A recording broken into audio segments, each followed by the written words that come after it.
This is exactly how I would market my dental practice if I were a dentist. But I'm Sean Daly. I am a 26-year marketer. I have worked with dentists along with many other professions in the medical field, as well as other types of businesses. My past clients include Microsoft, Dell, Kohler, Yelp. So here's what I would do. First of all, I would have an ad campaign on Google that's split into two different things. One is cosmetic services, which are going to be higher ticket, implants, all on four, bridges, dentures, veneers, etc. I'd have that campaign running on a separate landing page that's well created. And then I would have like a new patient special. Assuming you're still accepting new patients, I would then, otherwise, why would you be here? I would create a new patient special that includes all the basic services like cleaning, whitening, etc., x-rays, whatever, for whatever price in your market makes sense to be competitive.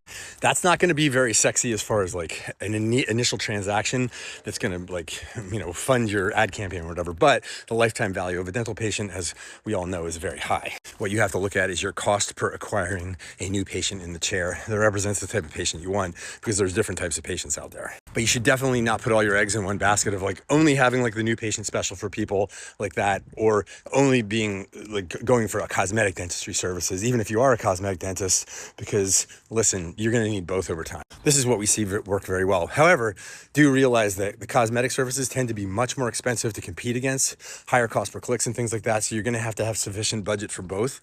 And that might be a little higher than you want, but that's what's going to work, because you can't go into the gunfight of Google PPC with a knife of a low budget, because you're going to run out of money and you're not going to win on the keywords that you want to win on. I would implement a patient review system, SMS, email, but most importantly, the front office person that's there at the desk asking for the review every single time, not like 50% of the time or 20% or 80%, 100% of the time. It is part of your system that they ask for the review and they help them. There's a QR code. They can text to a number, however you set up your review system, because there's many patient review management systems out there. And they also tend to interface with Dentrix and the other systems, the other practice management systems. Have that system, enforce it, make sure you have a constant stream of reviews coming in, not just to Google, but also to Yelp, because people are going to look in both places. And I know one dentist who is awesome, but they kind of got screwed on Yelp, like so many people, where a lot of their good reviews went away and they have like a 2 something reputation.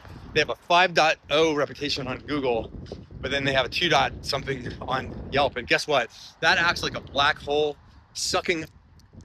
invisibly and silently sucking away patients that find you on the internet, see that review body, and then comes up in the Google search, and then they just don't call.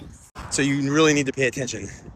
The worst thing is to have a bad reputation. The next worst thing is to have no reputation on one of these platforms. I would make sure that I'm offering multiple types of patient financing on your website visibly, so that they can finance these procedures that tends to be more expensive.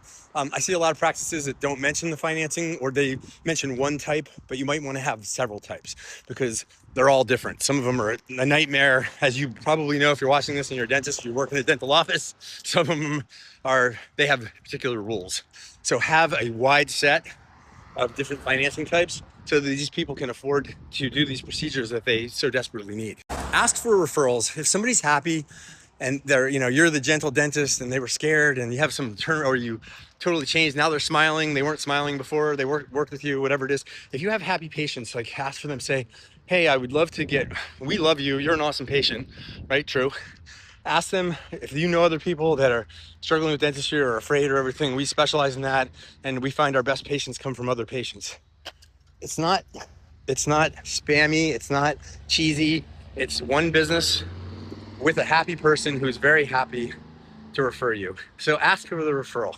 Have somebody ask for the referral, because to the brave go the spoils. If you're not the person who's willing to do that just because of your personality type, just make sure somebody in the office is.